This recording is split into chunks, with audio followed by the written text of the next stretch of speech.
Okay, so today we're going to talk about function operations. And function operations are just the normal operations like add, subtract, multiply, and divide that you do on functions. So let's say I've been given the two functions f of x equals 3x minus 5 and g of x, which equals 2x squared minus 3.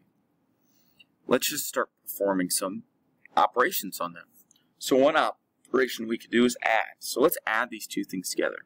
Be like f plus g, and let's evaluate this at, let's say, 1, and we'll see what happens. So I'd have 3. Well, instead of writing x now, because this is a 1 instead of an x, I'm going to put in a 1. So 3, 1, minus 5, plus, so that was my g of x, now, or that was my f of x, now I'll plug in g, so I have 2, 1 squared, minus 3. As you can see, this will give me 3 minus 5 plus 2 minus 3. And if I was to add all this up, I should just end up with negative 3. So again, that's kind of how we do our operations with adding. You take this function, which was right here, you add it to your g of x, which is right here, and you evaluate it at whatever number they say. Let's take a different one.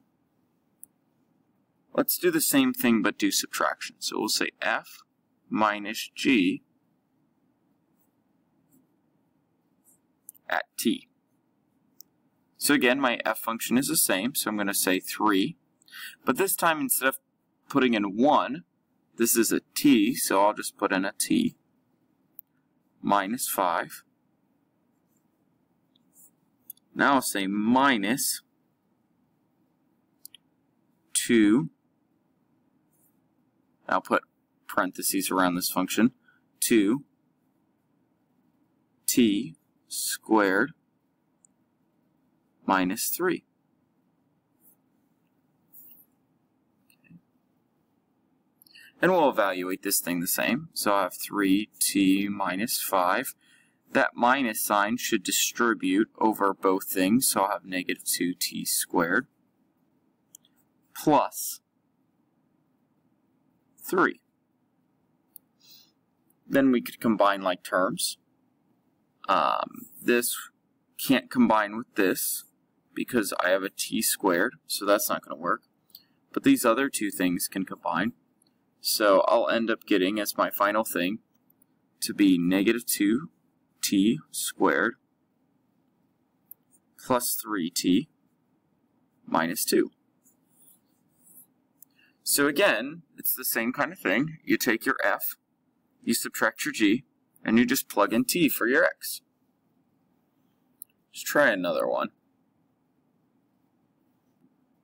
This time, let's do multiplication.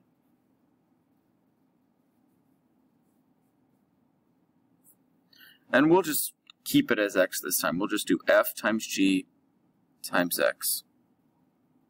So if I did this, I would again put my first one.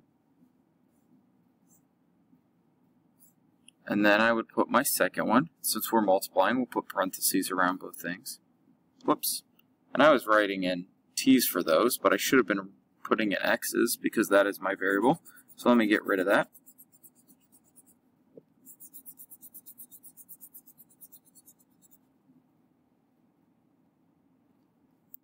So x and x squared minus 3.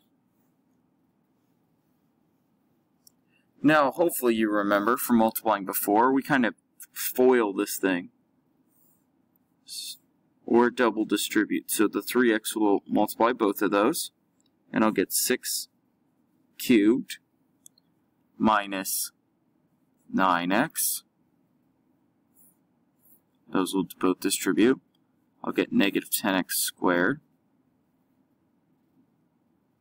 plus 15.